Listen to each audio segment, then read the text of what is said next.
Sanctum Mysteries.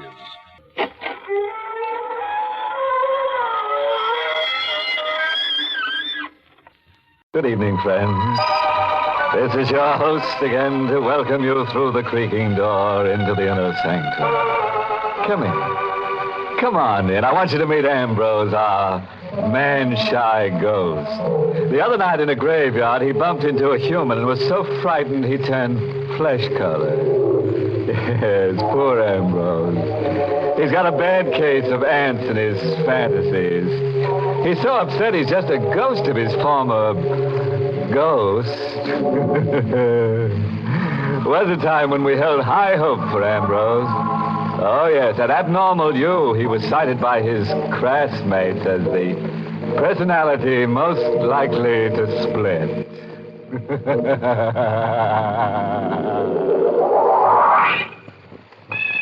And now, let's visit Murder Mansion. For over 100 years, the old house has stood on the cliff, weathering the relentless ocean winds that have battered at its gray shingles. Now, in the living room, the real estate agent and the new buyer are completing the arrangements of sale. Only one thing bothers me, Mr. Griffin. That graveyard just outside the window there. Are you sure nothing can be done about it? I'm sorry, Mr. Burley. You know the conditions set down in the deed. The Crandall family burial ground must remain on the property untampered with. Well, those Crandalls must have been a morbid family, having themselves buried right next to the house they lived in. Yes, they were peculiar.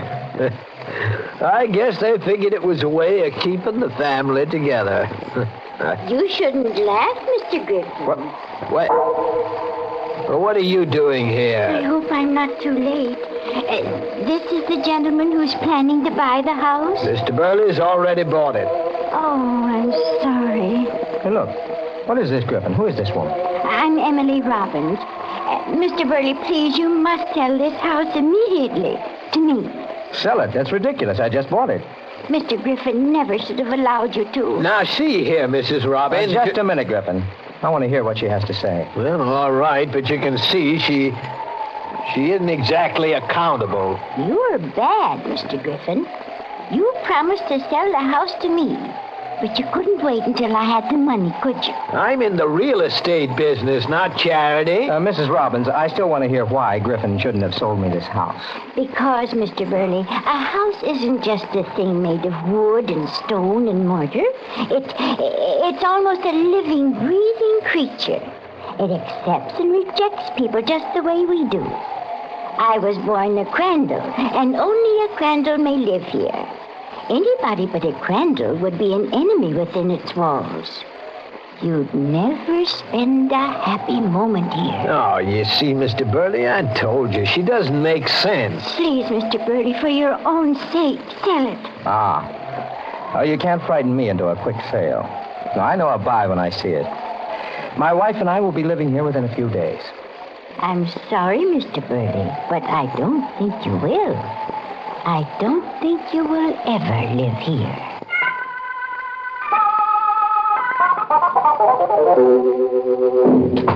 Helen! Oh, Helen! Mr. Burley? Yes, Ada. Where's Mrs. Burley? I want to tell her I got that house at my price. Oh, sir, you'd better go upstairs. The doctor's still there. Doctor? What's the matter? Oh, Mr. Burley, What is it, Ada? What is it? your wife is dead. What? She seemed so well after lunch. She was upstairs napping, and when she didn't come down at her usual time, I went up. I tried to wake her. Helen dead? Oh, no, it can't be. It just can't be. I tried to get you everywhere. But she hadn't been sick. There's no reason she should die. Dr. Hirschman said the same thing. He said that... Oh. Hello? Is Mr. Burley there, please? Well, Mr. Burley can't come to the phone right now. Oh, it's all right, Ada. I'll take it. Yes, sir. Hello? Mr. Burley, this is Mrs. Robbins. Listen. I called to ask you if you've changed your mind about selling me the house.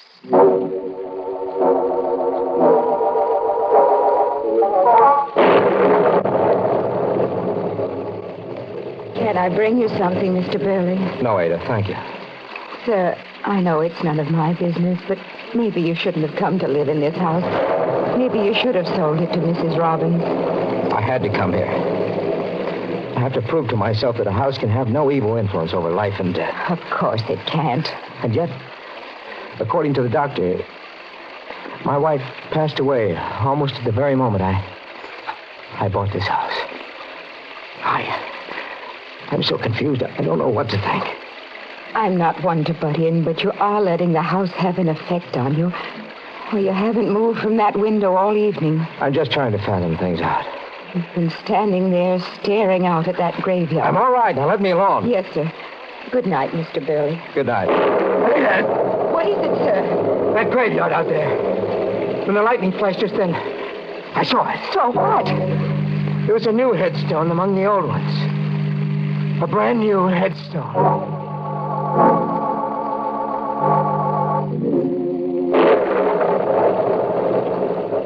Mr. Griffin, how long ago was the last Crandall buried in the graveyard out there? The last one? Let's see. Oh, yes, it was Vincent Crandall. He died 20 years ago. 20 years. Then his headstone would have been a little worn by this time. Well, sure it would, but what are you... Then what is the meaning of the new headstone? New? Come to the window. I'll show you. Oh, now, Mr. Burley... There's a brand new headstone out there, over a fresh grave. Oh, but that's impossible. I saw it first when the lightning flashed. Well, you must be imagining things. Then see for yourself. Here, take this flashlight. Shine it out there on the graves and see for yourself. All right. Well? Mr. Burley, maybe you better see a doctor. Doctor? They're all old headstones out there. The new one is only in your mind. Give me that flashlight. Mr. Griffin, what? Oh, you've been under a terrible strain. Your wife's sudden death and all. I don't know. What made me think I saw a new headstone out there? I want to sell this house. Right away. Well, you know, it takes a little time to arrange a sale. What about that Robbins woman? She'll buy it. She's been bothering me all along to sell it to her. Yeah, but Mrs. Robbins can't pay you a decent price. Well, I don't care. I'll take anything she offers. I want you to get in touch with her. All right, Mr. Burley, I'll call her in the morning. No. I can't wait until then. I want this house sold tonight.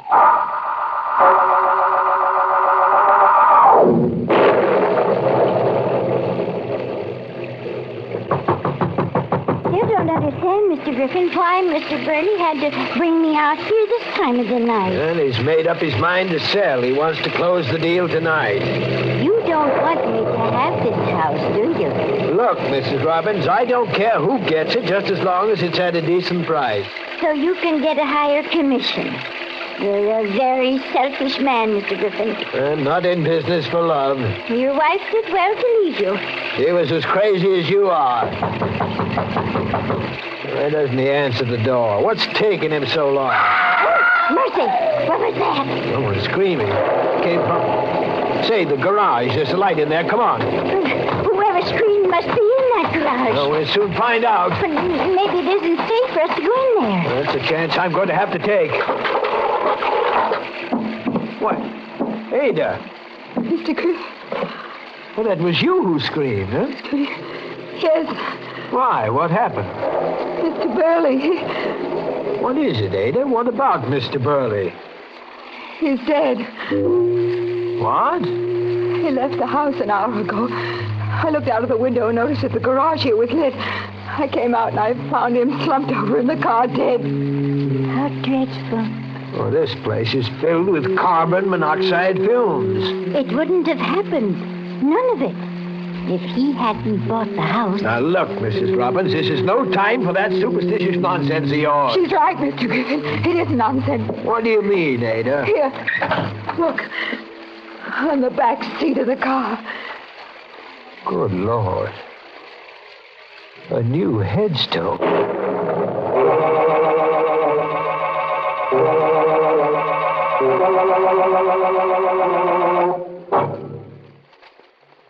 Hey, anybody want to buy a house? The Crandall place is a real buy. All you have to give for it is your life. Too bad about our friend, Mr. Burley, huh? Thought he was getting a bargain basement, but instead he's ended up in a basement he didn't bargain for. Yes, he should have taken old Lady Robin's advice, which, in a phrase, was, one man's menage is another man's morgue. Well, now, let's get back to our mystical manor.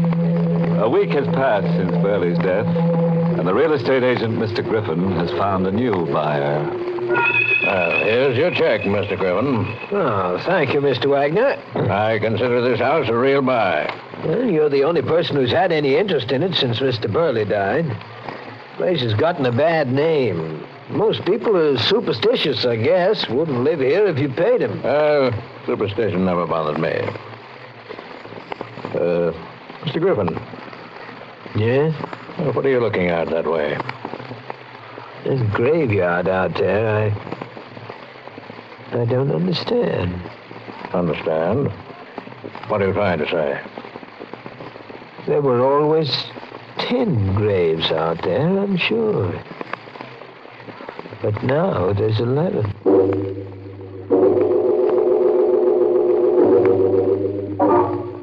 I'm sorry, Mrs. Robbins, but nothing you say can persuade me to sell. Please, Mr. Wagner, for your own sake, don't be stubborn. It may cost you your life. You know what happened to Mr. Burley and his wife. Well, I've always prided myself on being a jinx breaker. Oh, be sensible. That's a very silly reason to live here. Maybe I have another reason, too. What do you mean? Charles Burley was a very close friend of mine. Oh, I didn't know that. I told it to Mr. Griffin. Now I'm telling you. I knew Burley like a brother. Everything about him. Mrs. Robbins, he wasn't the type to commit suicide. Oh, but he didn't commit suicide. Oh, you seem to know a lot about it. I do. Then maybe you can tell me who killed him. I can. Who? This house is the killer. Now, look. Oh, it is, Mr. Wagner. I know.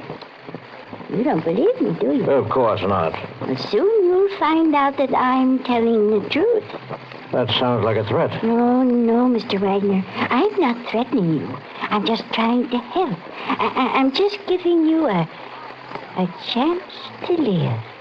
One more chance to sell me this house at my price. And if I refuse? If you don't sell it to me now, well, then I'll buy it after your death. I see. Well, Mrs. Robbins, there's nothing more we can talk about. I'm sure you know your way out. Good afternoon. Good day, Mr. Wagner. Hello, Mrs. Robbins. Well, Ada, what are you doing here? Oh, didn't you know? I'm Mr. Wagner's new maid.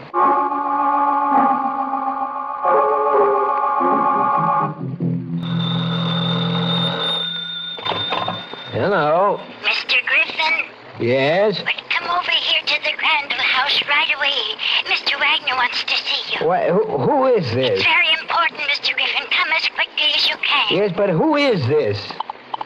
Hello. Oh. Your number, please. Operator, get me Maine 6539 and hurry. Yes, sir. I'm sorry, sir, but that line is disconnected. Disconnected? What? Well, that's impossible. I just spoke to someone at that number. Try them again. I'm sorry, sir, but I checked. There is no way I can get you the number.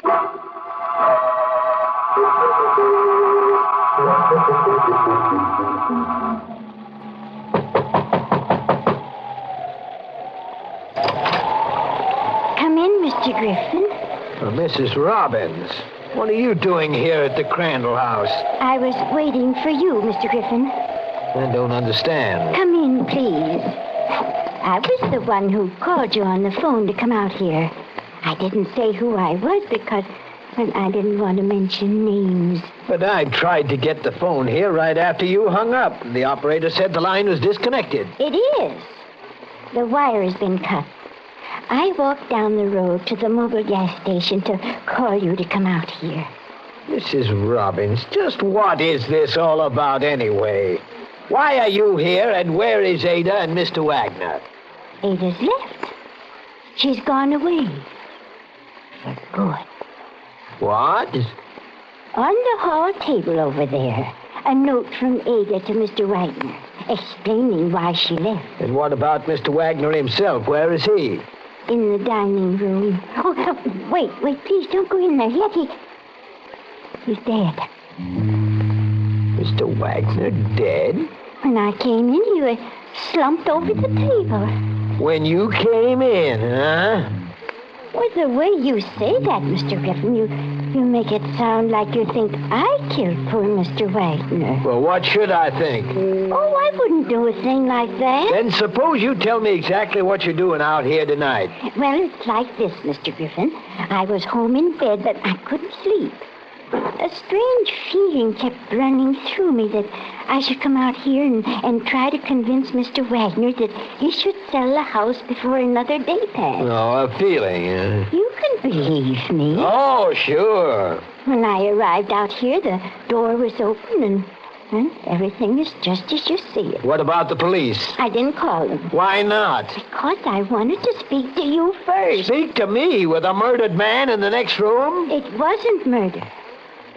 It was just the will of this house. And I want this house. You'd do anything to get it, wouldn't you? Yes, anything. Even murder? Yes. Mrs. Robbins, I'm driving down the road to make a phone call to the police.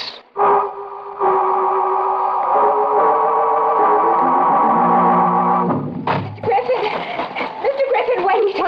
Well, Ada, what are you doing here? I was watching you and Mrs. Robbins through the window. Mr. Wagner is dead. I know. But how could you? You left the house this morning. I saw his body slumped over the table.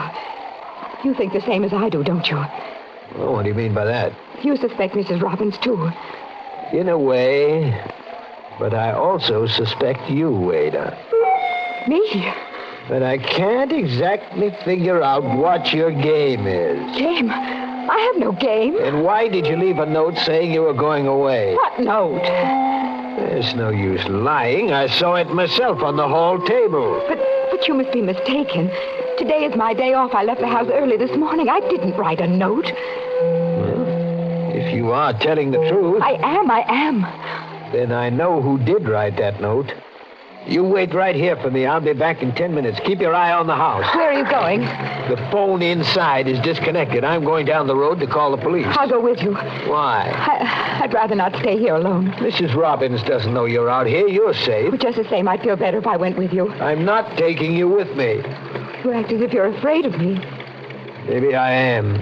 But why? Why? Because when Mrs. Burley died, you were in the house.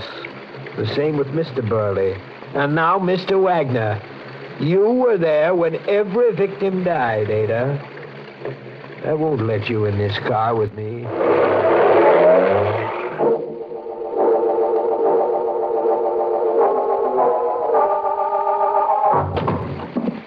You called the police, Mr. Griffin? Yes, they're on the way out now. By the way, what are you doing here in this kitchen? Oh, I was just walking through the rooms, recalling the happy moments I spent here when I was young. You sure that's the only reason? Why, yes. I thought maybe Ada had something to do with it. Ada? You know very well she's left. You saw her note. Ada didn't write that note. What? I talked to her outside this house 15 minutes ago. She was to wait out there for me until I got back. She wasn't there. What's happened to her? I didn't see Ada, but wait. What is it? About 5 minutes ago, I thought I heard something move down the cellar. The cellar? Yes, but then I thought it was just my imagination. Hold on a minute. What's the matter? Just now. I heard it, too.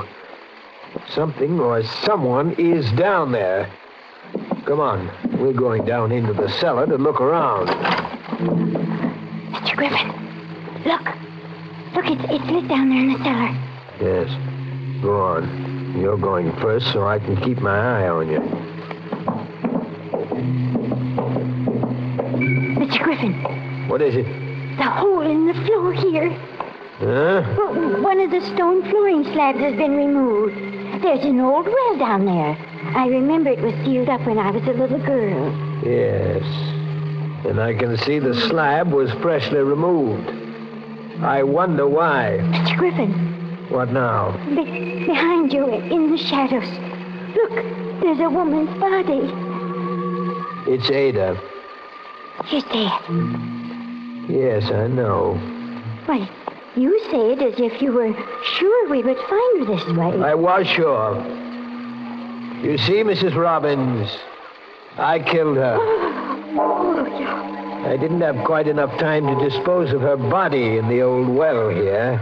I heard you moving about upstairs in the kitchen. But why did you kill her, Mr. Griffin? Because she insisted on living in this house like the others. Then it wasn't this house. It wasn't because they weren't Crandall's. Of course not, but your idiotic superstition about this place helped my plan. Mrs. Burley's sudden, peculiar death was a lucky coincidence for me. It gave me the idea for the others. I needed a series of deaths to completely destroy the value of this place, so no one would ever live in it. But why? On several occasions, you mentioned my wife, Mrs. Robbins. You see, you were wrong about her, as everybody else was wrong. She didn't run away from me. She would have, but I killed her.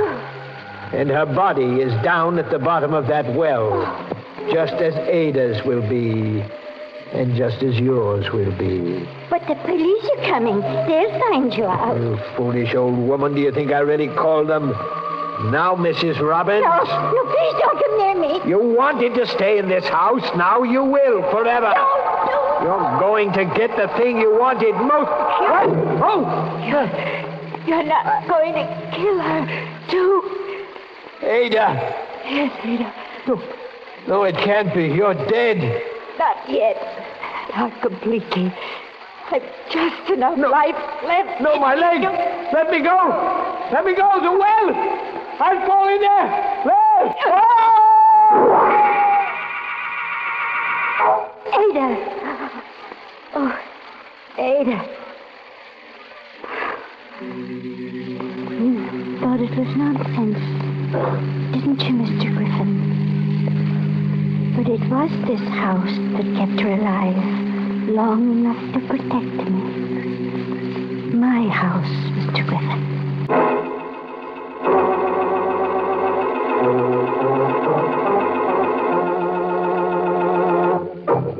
Well, as they say, all's well that ends in a well. Say, folks, what about that Griffin character? Just goes to show how a property agent can sink to such an unreal estate. Yes, sir, that's what I call tripping over your own plot. Now, Mrs. Robbins will never be lonely. No, when things get dull, she can always step outside the house and dig up a relative or two.